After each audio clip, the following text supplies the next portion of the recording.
1절부터 9절까지는 생략했습니다.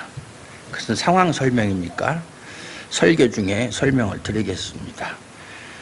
지난 시간에 설명한 대로 가축이 많았던 아브라함이나 롯에게는 가장 큰 문제가 가축을 기르는데 최적의 요건을 갖춘 좋은 땅이 필요했다. 목초지가 필요했다는 것이죠.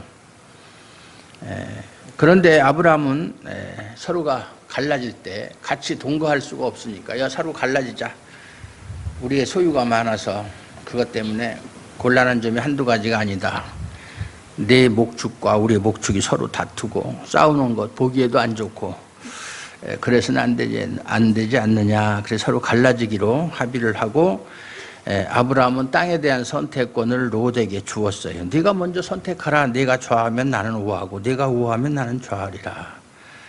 그래서 롯은 자기 신이 보기에 좋은 땅, 에덴 동산 같은 땅, 애굽같이 아주 그 부요한 땅, 그것을 그런 것 같은 땅, 그것을 선택해서 그것으로 갔어요. 요단 온 지역을 택하여 동으로 갔고 점차 장막을 옮겨서 소돔까지 이르렀다. 이 목축업을 하는 사람들은, 유목민들은 자꾸 목초지를 따라서 이동을 하죠. 그래서 소돔까지 이르렀다. 근데 소돔 사람이 여호와 앞에 악하며 큰 죄인이었다고 성경은 말하고 있어요. 13절에 보면 소돔 사람은 여호와 앞에 악하며 큰 죄인이었더라. 그것은 계산에 넣지를 못했다. 그 말이에요, 롯이. 그게 제일 중요한 건데. 자기 눈에 보기 좋은 땅도 중요하지만 그곳에 사는 사람들이 과연 어떠한 사람들인가가 중요한 거죠.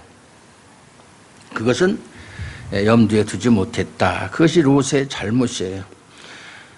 롯은 자신이 선택한 땅에서 거기서 머물면서 가축을 잘 길러서 참 부자가 될 수 있을 것으로 생각을 했겠죠.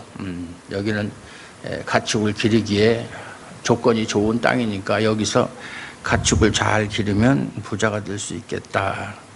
그런데 그 땅에서 전쟁이 벌어지게 된다. 그 말이에요.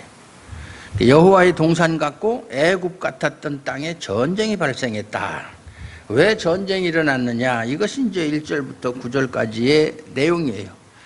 전쟁의 내막은 12년 동안 그돌라오메를 섬겨오던 소돔 왕 베라와 고모라 왕 비르사와 아드마 왕 시납과 스보임 왕 세메벨과 소아 왕 벨라가 12년 동안은 잘 섬겨왔는데 조공을 바치고 13년째는 그들이 그돌라오메를 섬기는 것을 거부하고 배신했다 이거죠. 전쟁을 일으켰다.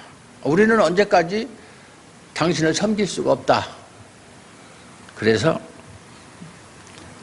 연합군이죠. 여기 보면 소돔 왕, 고모라 왕, 아드마 왕, 스보임 왕, 소알 왕, 이 사람들이 힘을 합쳐서 야 우리가 언제까지 그돌라오메를 섬길 것이냐. 우리도 우리의 자주권을 갖자. 그렇게 해서 배신을 했다. 그러면 그돌라오멜이 가만히 있겠어요? 이것들 봐라. 나를 배신해? 서로가 이제 전쟁을 하게 된 거죠. 속국에서 벗어나고자 해방전쟁을 벌인 거예요, 이 사람들. 옛날에 우리가 독립전쟁 하듯이 말이죠. 봉오동 전투, 영화 보셨어요? 나중에 청살리 전투가 나올 것 같은데. 그런데 결과는 어떻게 됐어요? 그돌라오멜도 연합군이에요. 그래서 그 연합군에게 패하고 그 결과 소돔과 고모라의 모든 재물, 양식 다 뺏기고 소돔에 거주하고 있던 롯과 그의 가족들도 다 사로잡히고 재물까지 다 노략질 당하게 되었다. 이제 그것이 이제 1절부터 9절까지의 내용이에요. 만약 이건 뭐 가정적인 이야기지만 롯이 소돔이 그러한 전쟁에 휩쓸릴 것을 알았다면 거기를 안 갔겠죠. 누가 전쟁이 일어날 것을 알고 거기에 갔겠어요. 하지만 롯은 앞일을 내다보며 선택할 능력이 없었어요. 그건 뭐 우리도 마찬가지. 우리가 내일 일어날 일도 모르고 몰라요. 저도 아침에 어제 바람이 엄청 불었잖아요. 어제 그저께 차를 세워놓고 어제는 뭐 나갈 일이 없으니까 바람이 너무 불어서 안 나가고 오늘 아침에 교회 오려고 보니까 뭐가 떨어졌는지 이렇게 시멘트 덩어리가 차 옆에 있고 그놈이 떨어지면서 뒤에 부분을 쳐서 그냥 차가 그냥 다 찌그러졌어요. 그것도 고치려면 또 돈 많이 들게 생겼어요. 몰라요. 그거 거기다 대놓으면은 그럴 줄 알았으면 누가 거기다 차를 세워놨겠어요. 딴 데다 세워놨지. 예, 그것도 안전하다고. 왜냐하면 우리 사는 동네는 나무가 많아요. 그래서 나무 옆에다 세워놓으면 또 바람이 불면 나무가 부러져서 그게 차를 덮치는 수도 있고 아니면 뭐 나뭇잎이 너무 많이 떨어져서 차에 쌓이는 수도 있고 그래서 이제 안전하게 세운다고 세웠는데 결국은 이제 그렇게 된 거예요. 몰랐다는 얘기죠. 앞으로 돌아올 일을.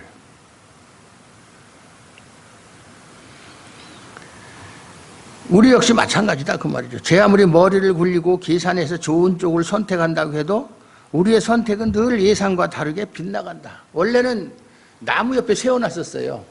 여기도 세우는 위험할 것 같아. 아무래도 안 되겠어. 그래서 차를 다시 빼서 거기다 세워놓은 결과가 그렇게 됐다. 내 예상과는 빗나간 거죠. 다르게. 예? 그런 일들이 많잖아요. 그것을 통해서 세상에 우리가 원하는 좋은 땅은 없다는 것을 확인할 뿐이다. 우리는 앞일을 모르기 때문에 어디가 좋고 나쁜지를 지나봐야 알지 그 당시는 몰라요. 다만 우리의 바람일 뿐이지. 다만 신자가 우리가 믿을 것은 어디에서든 그리고 어떤 일에서든 하나님이 함께 하신다는 것이다.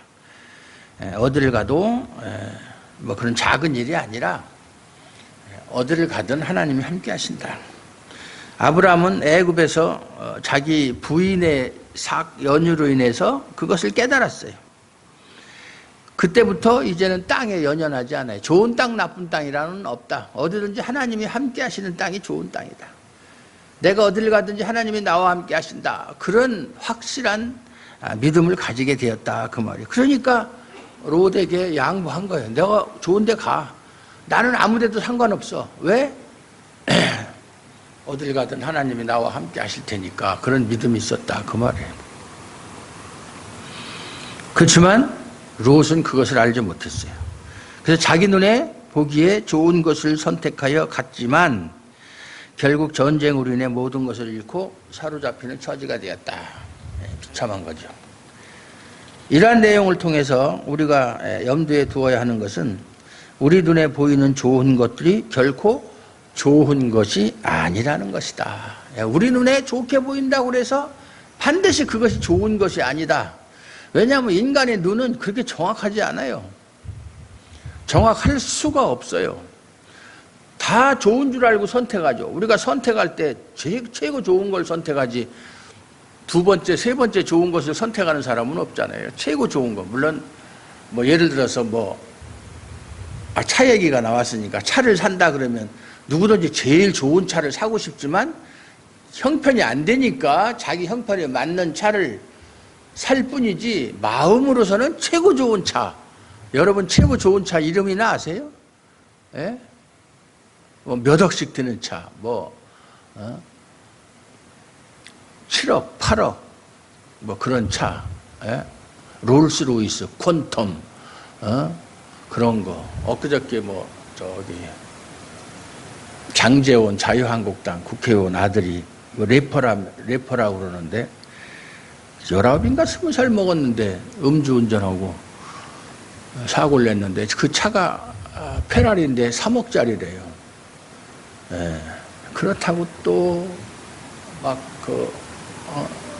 아들이 솔직히 말해서 자기 아버지가 술을 먹으라고 한 것도 아니고 술 먹고 운전을 하고 한 것도 아니고 그건 그 사람 잘못했으니까 그 사람이 법대로 처벌받으면 되는 거예요. 그걸 아버지하고 연결시킬 필요는 없어요. 물론 아버지가 평소에 자녀에 대해서 교육을 잘 시켰더라면 그런 일은 없었을 텐데 근데 오토바이하고 살짝 부딪혔는데 오토바이 그 피해자죠. 내 1,000만 원 줄 테니까 무마하자.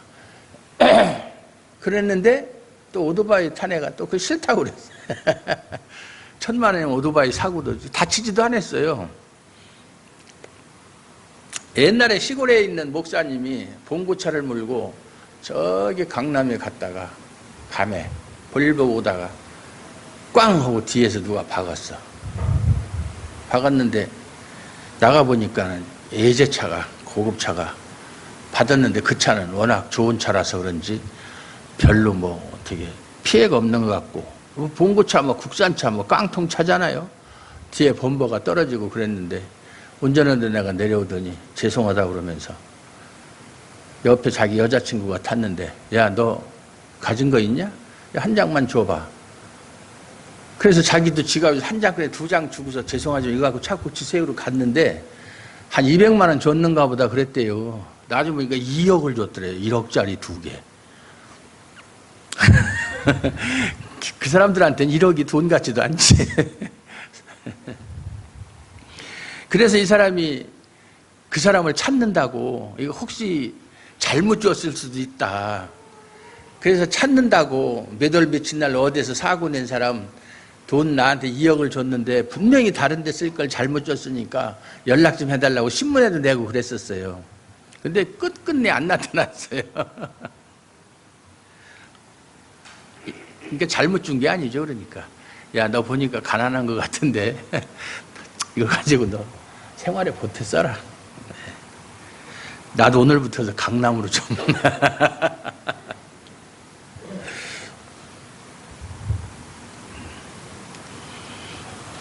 우리 눈에 보이는 좋은 것들이 결코 좋은 것이 아니다. 거기에 너무 집착할 필요가 없어요. 중요한 것은 하나님이 보시기에 좋은 것이 무엇인가를 아는 것이고, 내가 보기에 좋은 것이 아니라 하나님이 보시기에 좋은 것이 무엇인가를 늘 하나님께 물으면서 그것을 구하는 길로 가는 것이 신자의 올바른 자세다, 그 말이에요. 예. 내 눈에는 이것이 좋아 보이는데, 이것이 최상이고 최선인데 과연 하나님 보시기에는 어떨까? 그걸 우리는 모르니까 그걸 하나님께 구하는 거예요. 그게 지혜를 구하는 거예요. 하나님, 제 눈에 좋게 보이는 것이 아니라 하나님 눈에 좋게 보이는 것을 선택할 수 있는 지혜를 주세요. 자기를 버리고 하나님이 좋게 보는 것을 선택하게 해달라고 구하는 것이 사실은 이게 기도예요. 원래 기도라는 것이 영어로는 프레이라고 그러는데 빈다, 자기의 소원을 아랜다 뭐 이런 뜻인데, 그 우리말에는 기도라고 그렇게 되어 있죠. 근데 유대인들에게 있어서 기도라는 말은 그건 히트 파레드라는 말이에요. 그게 무슨 말이냐면 저울에 자기 자신을 달아본다 이런 뜻이에요. 무슨 얘기냐면 하나님의 저울에 자신을 달아본다. 자기의 생각과 자기의 모든 행위를 하나님의 기준에 맞춰본다. 그게 기도라는 의미예요. 그래서 거기에 맞게끔 맞춰가는 거예요. 그게 기도한다는 말의 의미예요, 원래는. 그러니까 보통 그냥 막 하나님께 매달려서 뭐 이거 주세요, 저거 주세요 하는 것이 아니라, 그 왜 우리나라 사람들이 그렇게 자꾸 생각하고 지성이면 감천이다 이런 생각을 하냐면, 옛날부터 5,000년이라는 긴 역사 속에서 토속종교 영향을 받아서 그래요. 그래서 자기 남편이 가장이나 자녀가 외지로 출탈하거나 뭐 옛날 조선시대 같으면 과거 시험을 보러 가거나 그러면 새벽에 일어나서 목욕 재개하고 장독대에다 정한수 떠놓고 빌고 그랬잖아요. 그게 토속종교잖아요. 그래서 그 토속종교, 그것은 뭐 토속종교에만 있는 게 아니라 불교에도 마찬가지고 새벽 예불이 있고 다 그런 게, 새벽에는 신들이 가장 그 예민할 때다. 그래서 그때 빌면 신들이 잘 들어준다라는 그러한 생각들 때문에 새벽에 꼭 저기 정한수 떠놓고 새벽 기도하는 것이, 새벽에 이제 밤중에 하는 사람 없잖아요. 옛날에 새벽에 그렇게 했고, 중세시대 때가 아니죠. 초대교회 때에는 뭐 새벽 기도라는 건 없었고, 새벽 기도가 생긴 것이 3세기 지나서 수도원에서부터 시작이 됐어요. 그 사람들이 밥 먹고 수도하는 게 직업이니까 밥 먹으면 기도하고서 하루에 8번씩 기도회를 했는데, 새벽부터 밤까지. 그때부터 이제 새벽에 뭐 예배를 드리든 기도를 하든 습관이 생겨났다. 그것이 이제 교회사의 기록이에요. 그러니까 당연히 성경에는 새벽 기도에 대한 이야기가 없죠. 성경은 100년 이전에 완성이 됐는데 300년, 400년 후에 생겼으니까 당연히 그 얘기가 없어요. 어쨌든 하나님의 저울에 항상 자기 자신을 달아보지 않으면 나중에는 하나님께서 직접 나를 단다. 그래서 그때 기준에 맞지 않으면 하나님이 내치신다 라는 생각으로 한 것이 기도다, 그 말이에요. 그러니까 내가 원하는 것을 이루어달라고 하나님께 부탁하는 게 아니라, 내가 원하는 것이 아니고 하나님이 원하시는 것을 내가 할 수 있도록 내 고집을 꺾고 내가 원하는 것을 포기하고 하나님이 원하는 것을 하게 해달라고 자기 자신을 설득하고 하나님의 저울에 자신을 달아서 부족한 것이 있으면 채우는 것이 기도의 원래 의미다, 그 말이에요. 그게 기도예요, 기도. 그러니까 우리가 생각하는 일반적인 기도하고는 많이 다르죠. 어쨌든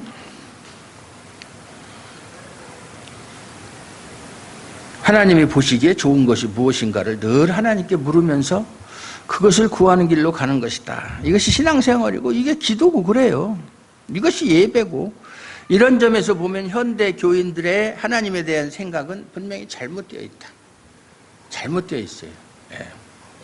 자신의 선택을 하나님이 편들어 주시기를 원한다. 자기가 결정해놓고 그것이 이루어지기를 바란다.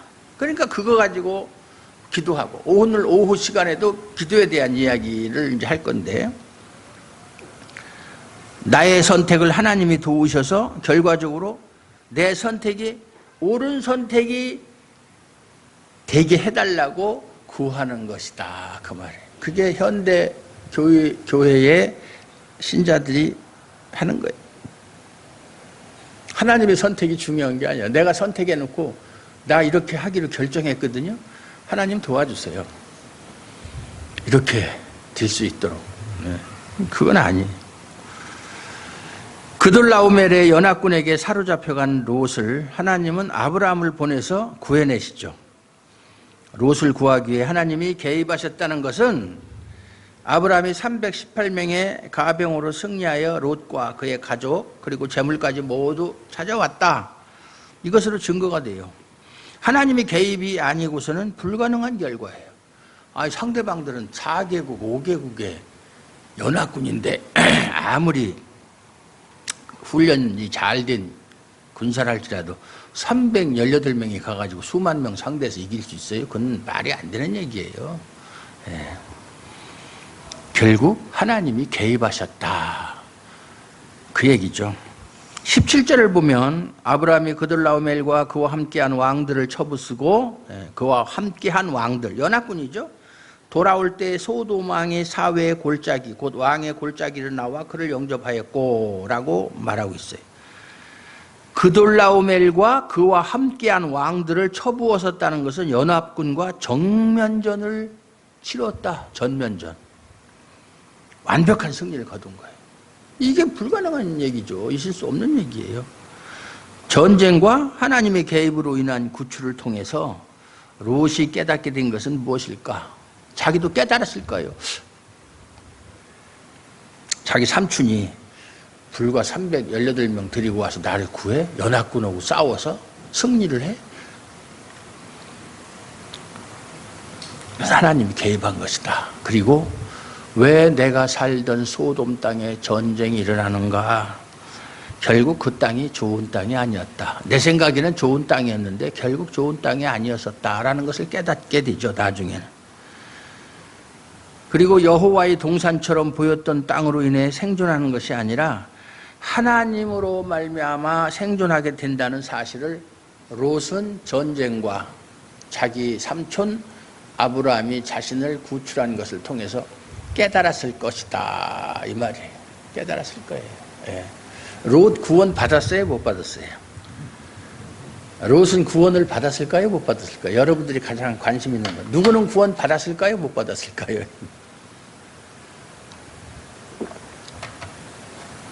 어떤 교수가 평신도들이 질문한 거에 대해서 대답한 거 보면 롯은 구원을 받았을까요? 못 받았을까요?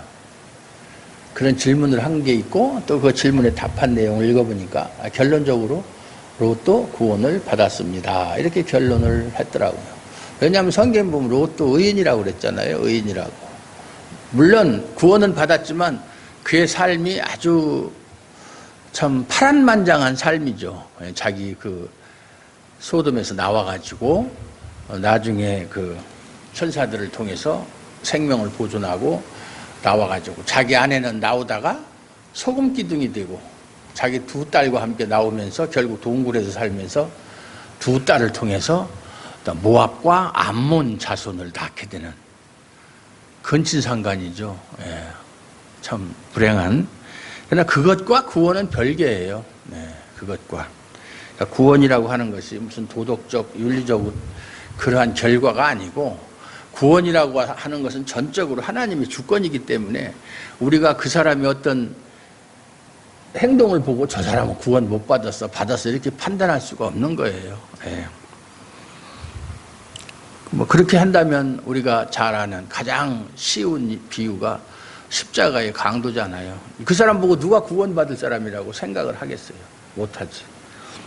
성경에 그렇게 기록이 되어 있으니까 구원받았는가 보다 그렇게 하지, 성경에 기록이 없으면 누가 그 사람을 구원받았다라고 생각하겠어요? 그러면 우리의 현실을 한번 생각해 보자고요.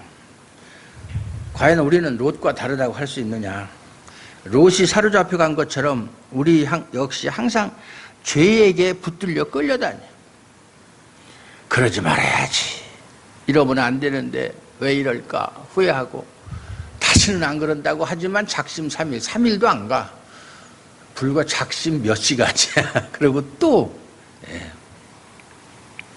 눈에 보이는 세상을 선택하고 좋은 것을 쫓아가는 결과가 결국은 죄의 세력에게 붙들려서 끌려가는 이유다 그 말이에요. 우리는 항상 우리 생각대로 우리 눈에 보이는 대로 행동하잖아요. 만약 하나님이 개입하지 않으신다면 우리의 운명은 어떻게 될까요? 결국 죄의 종이 되어서 영원한 사망에 들어갈 수밖에 없다. 그게 우리의 운명이다. 하나님이 개입하지 않는다면, 마치 하나님이 개입하지 않아서 아브라함을 통해서 롯을 구출해내지 않았으면 롯은 거기서 죽었겠죠. 하나님이 롯을 구출하지 않았다면 대대손손 종의 신분으로 살았을 것이다. 마찬가지로 우리도 하나님이 개입하지 않으면 우리도 영원토록 죄의 종으로 터다가 영원한 사망으로 지옥으로 갈 수밖에 없다 그 말이에요. 롯이 말이죠. 우리가 롯의 입장에서 한번 생각해 보세요. 지금 잡혀 있어요. 자기 가족들, 아내, 거기다 또 재물까지 다 빼앗기고 자기 종들까지 다 잡혀 있는 상태에서 아브라함이 자기 삼촌이 같이 살던 삼촌도 아니고 헤어져서 살고 있었는데 자신을 구출하러 왔다. 얼마나 감격했겠어요. 야, 진짜 흔히 하는 얘기, 지옥에서 부처 만난 기분이지. 세상 사람들 하는 말대로. 우리는 그렇게 얘기하면 안 되죠. 지옥에서 예수. 근데 그 말은 또 성경적인 말이 아니죠. 지옥에서 예수님 만나 봤자야 소용없어, 그거는. 롯이 전쟁을 기억한다면 자신이 존재한다는 것은 전적으로 하나님의 개입이라는 것을 잊지 않을 것이다. 이것이 롯을 구출하신 하나님의 의도이고 긍휼이며 사랑이라 그 말이에요. 롯으로 하여금 하나님이 어떤 존재인지를 깨닫게 하기 위해서 아브라함을 통해서 롯을 구해냈다 그 말이에요. 하나님은 뭐든지 이렇게, 예수님도 마찬가지지만 직설적으로 뭔가 말씀하시지 않고 행동하시지 않고 어떤 사건을 통해서 당사자들이 그걸 깨닫게 하시는 그런 일들을 많이, 거의 다 그래요. 직설적으로. 그래서 예수님도 제자들이 뭐 물어보면 거기에 대해서 즉문즉답으로 대답하는 게 아니라 어떤 사람이 두 아들이 있었는데 이렇게 비유를 말씀하시고, 예? 이렇게 말씀하시는 거예요. 그래서 귀 있는 자는 듣고 깨달으라는 거예요. 귀 있는 자는. 그렇다면 전쟁은 롯에게는 귀한 경험으로 남게 되겠죠. 하나님을 생각하게 되고 자신이 누구의 힘으로 지금 현재 살아있는가? 내가 어떻게 살 수 있었는가? 내가 어떻게 적에게서 구출되어서 지금 살고 있는가? 그것을 항상 생각하게 되겠죠. 만약 전쟁도 없었고 포로가 되는 일도 없었고 당연히 아브라함의 구출도 없었다면 롯은 여전히 자기가 선택한 땅이 좋은 땅인 줄로 알고 살았을 것이다. 그 말이에요. 그렇겠죠. 아무 일이 없었으면.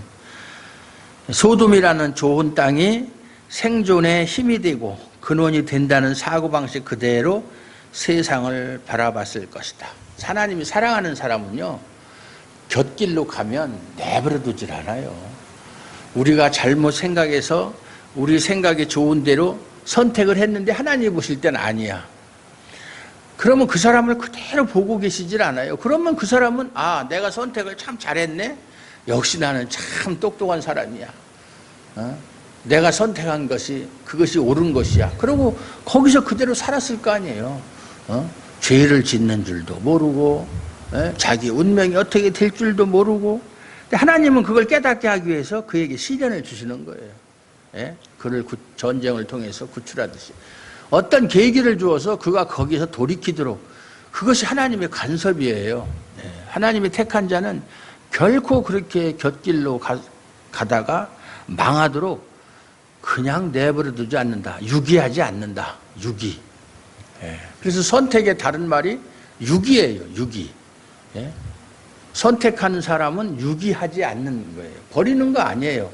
잘못하면 다시 돌아오게 하고 깨닫게 하고, 그렇게 결국은 하나님의 통치 안에서, 하나님의 섭리 안에서, 하나님의 간섭 안에서, 하나님의 보호하심 아래서 살게 하지, 너는 너대로 살아, 너 좋은 대로, 이렇게 내버려 두지 않는다. 그래서 하나님께 유기된 자가 가장 불행한 사람이에요. 어떻게 살든지 하나님이 간섭 않고 난 너와 도무지 알지 못한다. 마태복음에 있는 말씀처럼 불법을 행하는 자들아 내게서 떠나라. 나는 너희를 도무지 알지 못한다. 그런 소리를 듣는 사람이 아니다. 그 말이에요.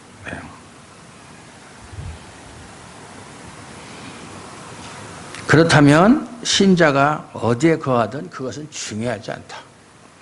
어디에서든지 하나님이 계시고 개입하시며 자기 백성을 좋은 길로 이끌어 가시기 때문이다. 내가 좋은 땅을 선택해서 가야만 하나님이 나를 갖다가 좋게 해주시는 것이 아니고, 어디에 있든지 하나님의 택한 백성은 하나님이 결국은 좋은 길로 이끌어 가신다. 그게 성도의 견인이잖아요. 성도의 견인. 사고가 나서 견인차가 와서 내 차를 끌고 가면 내 마음대로 갈 수 있어요? 견인차 가는 대로 끌려가는 거지. 그렇잖아요. 마찬가지야. 사람들은 형편만 좋으면 된다고 생각해. 아, 그래도 좀 살만 하잖아. 지낼만 하잖아. 이러면 됐지. 이런 이유로 하나님을 찾아요. 천국이나 구원의 문제는 별로 그렇게 중요하게 생각하지. 설문조사를 해보면요, 한국 교회의 성도들이 구원이라든가 천국에 대해서는 별 관심 없어요. 관심 없어요. 현실적인 것에 관심이 있어요. 현실적인 것에. 그건 보너스예요. 신자가 겪을 수밖에 없는 영적 전쟁에는 무지하고 세상만 바라봐요. 우리가 세상을 살아가다 보면 영적으로 전쟁을 겪어야 돼요. 죄의 세력과 싸워야 돼요. 거기서 우리가 이기기 위해서는 정말 영적으로 에베소서 6장에서 나오는 전신갑주를 취하고 싸워서 이겨야 되는데, 준비를 하고 싸워서 이겨야 되는데, 그런 것은 별 관심이 없다. 그 말이에요. 그러니까 죄에 끌려가면서도 그러한 현실에 눈을 뜨지 못하기 때문에 결국 하나님의 간섭, 하나님의 은혜, 하나님의 사랑 못 느끼는 거죠. 못 느끼는 거예요. 그런 체험이 없으니까. 야, 내가 성경에 보면 내 발이 미끄러진다 말할 때에 하나님이 내가 미끄러질 뻔해. 미끄러진 게 아니라 미끄러지려고 막 그러는데 누가 탁 이렇게 잡아줬다. 그 참 고맙죠. 옛날에 제가 서울에서 학교 다닐 때 겨울에 옛날에는 저 아현동 그쪽으로 비탈길이 많았었어요. 겨울에 눈이 오면 미끄러우니까 사람들이 연탄재 갖다 이렇게 뿌려서 하루는 학교 가려고 그렇게 하는데 어떤 아가씨가 출근하는 거죠. 우리가 학교 가는 시간이나 출근하는 시간. 아주 이쁘게 생기고 늘씬한 아가씨가 빼딱구도 신고 거기를 살살 내려오다 쭈꾸당에 넘어지려고 하는데 그때 내가 탁 허리를 받쳐주는 순간 눈과 눈이 마주치면서 스파크가 일어나. 스파크는 안 일어났지만 얼마나 감사하겠어요. 그럼 너무 사람이 고마우면 말도 못해요. 고맙다 소리도 못해요.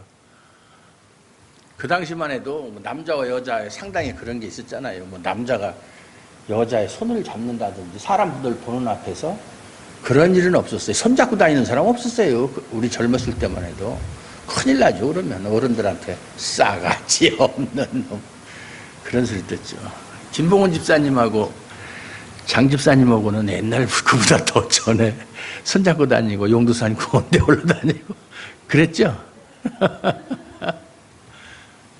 그때도 저녁에 용두산 공원에 가면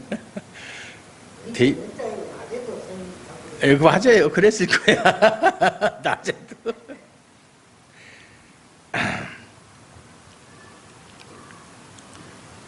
하나님의 사랑을 깨닫지 못한다. 자기가 위급한 상황에 빠졌을 때 거기서 구원받은 경험이 없으면 하나님의 사랑을 못 깨달아요. 내가 만약에 하나님이 나를 그대로 버려두셨다면 내가 어떻게 됐을까? 그런데 하나님이 나를 구출해서 참 좋은 곳으로 인도했다. 이런 경험이 있으면 하나님에게서 떠날 수가 없죠. 롯을 구출하기 위해서 아브라함을 보내신 것이 하나님의 사랑이에요. 그렇게 보면 롯에게 좋은 것은 소돔 땅이 아니라 그와 함께하고 있던 하나님의 사랑이다라는 것을 알 수 있어요. 결국 하나님의 사랑 안에 있는 좋은 것을 모르는 사람들이 눈에 보기에 좋은 것을 얻기 위해서 하나님을 찾고 하나님의 마음에 들기 위한 의도로 봉사도 하고 이것도 하고 저것도 하고 다 그러는 거예요. 하나님의 마음에 들기 위해서. 그렇게 할 필요가 없죠. 왜냐하면 이미 우리는 하나님의 마음에 들어있는 사람인데 뭘 또 어떻게 더 들겠어요. 이미 하나님 안에 좋은 것을 누리면서 살고 있는 사람인데 뭘 또 하나님 마음에 들려고 하겠어요. 그건 잘못된 거죠.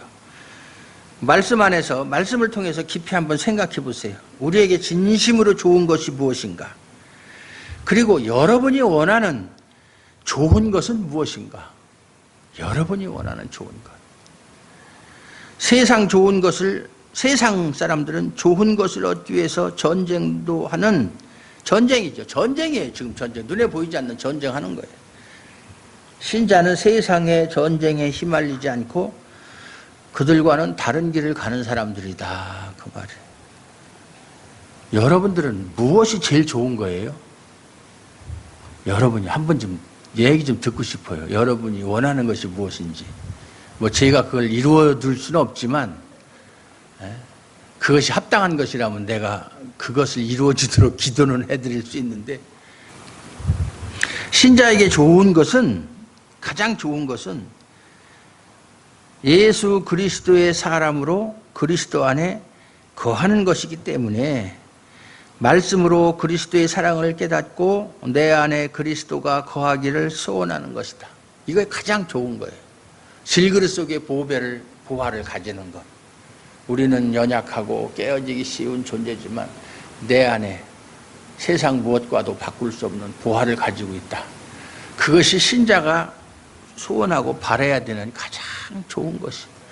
이것이 없으면 그 사람은 살았으나 죽은 사람이고 있는 것 같으나 없는 사람이요. 예? 부자인 것 같지만 가난한 사람이요. 예? 눈뜬 사람 같지만 장님인 거예요. 요새는 장님이라는 말을 쓰면 안 되죠. 맹인이에요. 근데 그걸 모르고 살아요. 예. 옛날에 안동에 있을 때 제가 설교 도중에 여러분들은 만약에 지금 하나님이 여러분 앞에 딱 나타나서 아무개야 내 소원이 무엇이냐, 네가 원하는 건 내가 다 주겠다, 그렇게 말씀하시면 뭘 달라고 하겠죠? 물어보니까 이 아주 그냥 똑같은 목소리로 돈. 얼마나 솔직해요? 여러분도 솔직히 말해서 예? 하나님이 나타나서 아무개 집사야, 너 지금 무엇이 제일 갖고 싶으냐 그러면 잠깐만요, 귀에다 대고 여러 사람이 들으면 좀 자존심이 있으니까 돈이요. 그렇게 하지 않을까요?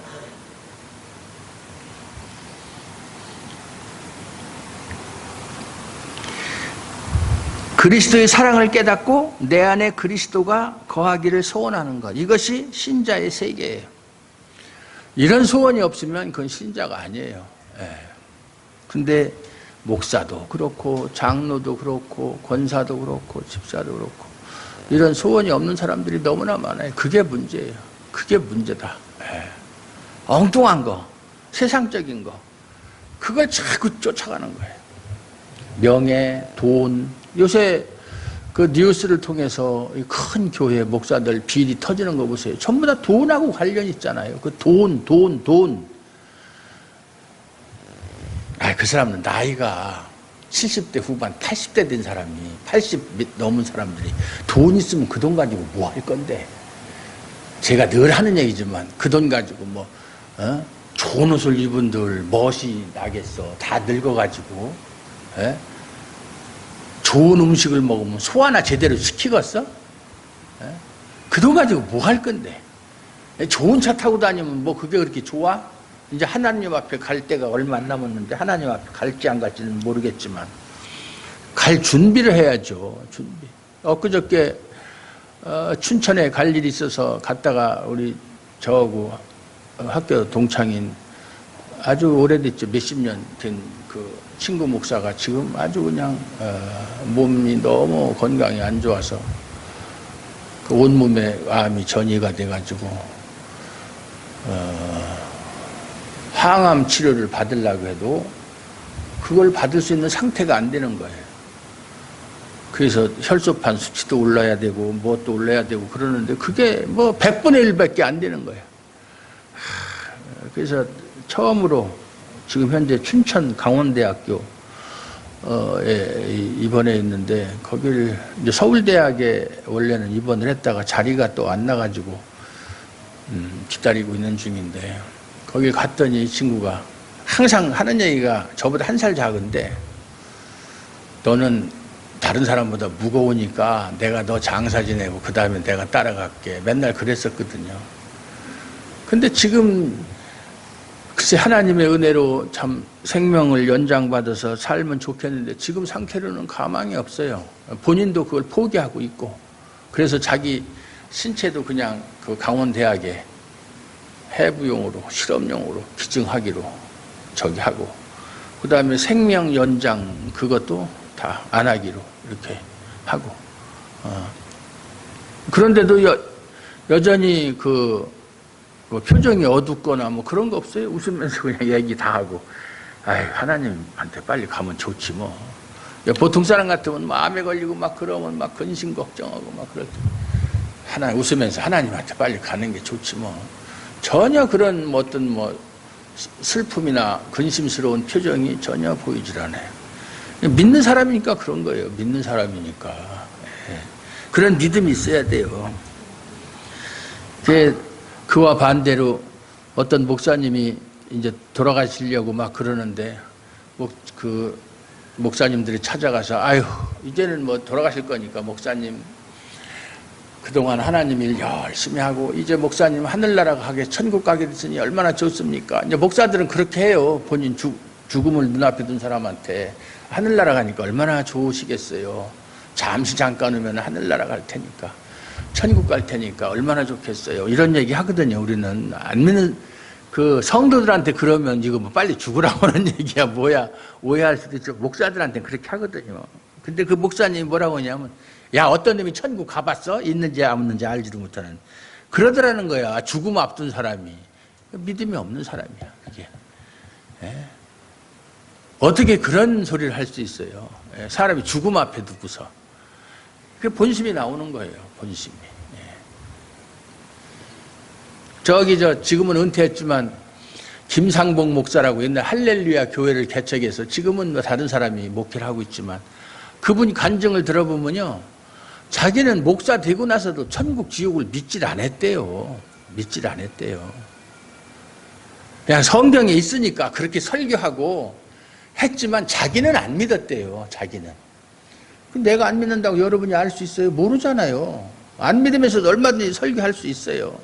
그냥 미국에 갔잖아요. 미국에 갔는데 미국에서 어떤 그 모녀를 만났는데, 알고 보니까 그 이제 상담하러 왔는데 그 어머니가 내 딸이 정신이 이상하다, 이거 기도 좀 해달라, 이렇게 같이 왔더라는 거예요. 그래서 물어보니까 한국에 있을 때 할렐루야 교회를 다녔던 거야. 자기 교회를 다녔던 사람인 거야. 그래서 그때 탁 때리는 게, 내가 천국 지옥도 믿지 않으면서 설교했는데 그 설교 믿고서 제대로 된 믿음을 가졌겠느냐 성도들이. 그게 가당키느냐. 이게 다 내 탓이다. 내가 잘못 가르쳐서 그렇다. 믿음 없는 설교를 하고 나는 믿지도 않으면서 성도들한테 했으니 성도들이 그걸 듣고서 무슨 은혜를 받고 뭘 하겠는가. 그렇게 자기 직접 간증을 그렇게 하더라고요. 그래서 목사 되고 나서 10년까지도 자기는 안 믿었대요. 아니, 안 믿은 게 아니라 자기 말로 거듭나지를 못했대요. 목사 되고 나서 10년까지도. 이제 거듭났으니까 그런 소리 하지, 거듭나지 못했으면 그 소리도 안 하겠지. 예. 그러면서 목사라고 다 거듭난 거 아니다라고 그런 얘기를 하더라고요.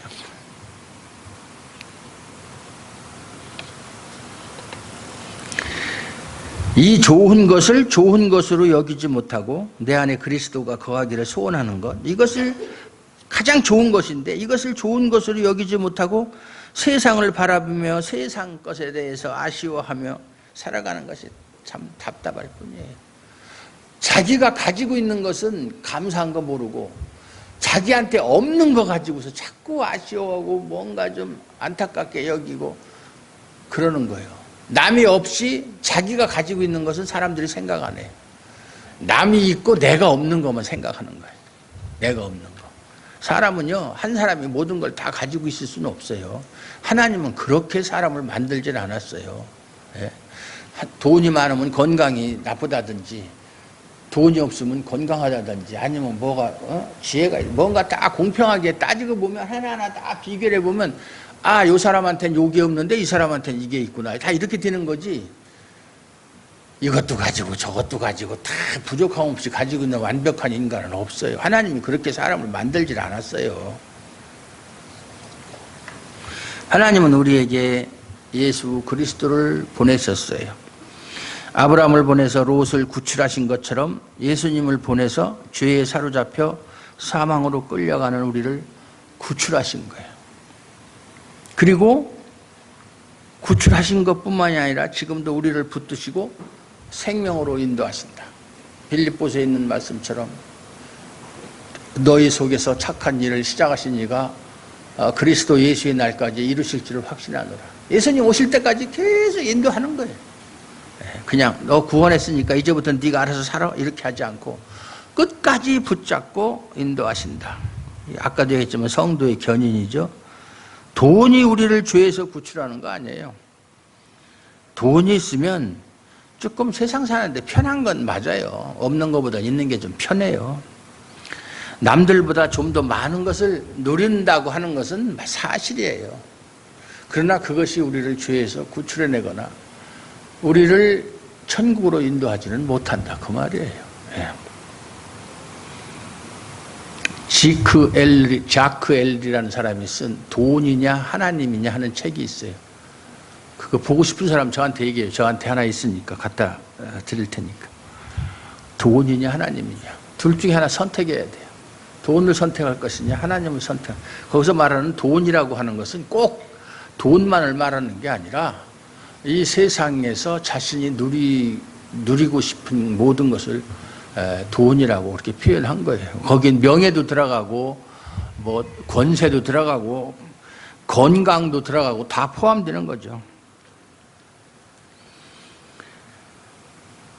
하지만 아무리 돈이 많아도 죽음의 문제에서 돈은 무용지물이에요.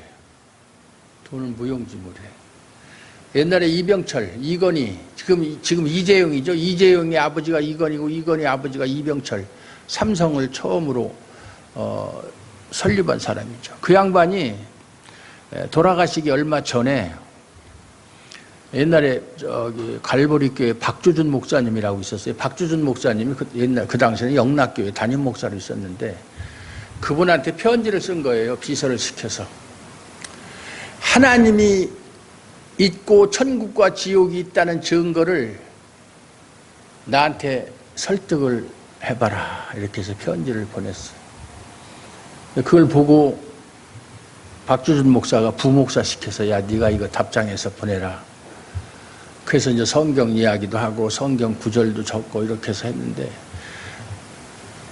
나중에 또 그걸 받아보고 답장이 왔더래요. 그걸 읽어봤는데 난 도무지 믿어지지가 않는다. 내가 하나님이 살아있고 천국과 지옥이 있다는 것을 믿을 수만 있다면 그 믿음을 돈으로 살 수 있다면 내 재산 다 바쳐서라도 그걸 사고 싶다. 안 된다는 거죠. 그게 안 믿어지는 거예요. 그 돈 가지고 믿어집니까? 믿음은 하나님의 선물인데 하나님이 선물을 주셔야 우리가 받을 수 있는 건데 안 주면 못 받는 거예요. 그걸 뭘로 받겠어요? 하나님한테 뭐 공갈 칠 거예요? 뭐 뇌물을 줄 거예요? 대신 누가 예수 그리스도를 아는지가 참된 가치로 드러나게 된다. 그래서 신자는 죽음을 생각하며 무엇이 참된 가치인가를 알기 때문에 눈에 보이는 세상이 아니라 보이지 않는 진리의 세계를 추구하며 살아가는 것이다. 그 말이에요. 진리의 세계, 눈에 보이지 않는 세계. 눈에 보이는 것은 영원한 것이 아니니까. 하나님이 개입하지 않는 인생의 결말을 생각해 한번 보십시오. 돈을 주시는 것보다 말씀을 주셔서 죄를 알게 하시고 구원자이신 예수 그리스도를 바라보고 십자가의 은혜로 인해 감사하게 하시는 하나님의 일하심이 더 복되고 좋은 것으로 다가올 것이다. 그 말이에요. 말씀을 통해서. 성경에 보면 그들이 나를 열심히 섬기나 지식을 따라 섬기는 것이 아니고 지식 없는 믿음은 그 소용이 없어요. 하나님을 섬기려면 하나님에 대한 지식을 앞세워서 섬겨야 돼요. 하나님에 대해서 막연히 자기 생각대로 하나님은 이런 분이실 거야 하는 소용없어요. 그거는 성경에서 말씀하시는 하나님을 믿을 때 되는 것이지 자기가 자기 생각대로 생각하는 하나님은 그건 성경의 하나님이 아니에요. 그런 말씀을 통해서 먼저 자기가 죄인이라는 걸 깨닫게 하시고, 그래서 은혜 받은 자의 첫 번째 나타나는 증거가 자기가 죄인이라는 걸 깨닫는 거예요. 그게 은혜의 첫 번째 단계예요. 거기서부터 시작해야 돼요. 자기가 죄인이라는 거. 주여 나는 죄인으로서이다. 나를 떠나소서. 그게 은혜 받았다는 증거예요. 은혜 안 받으면 자기가 죄인인 거 몰라요. 인정하지 않아요. 죄를 알게 되니까 예수님이 구원자라는 걸 알게 되고 예수님을 찾아가게 돼 있어요. 예수님이 이루신 십자가의 은혜를 감사하게 하는 거예요. 감사할 수밖에 없어요. 그리고 그 모든 일을 하신 하나님의 일하심이 더 복되고 좋은 것이다. 그보다 더 좋은 것이 없다.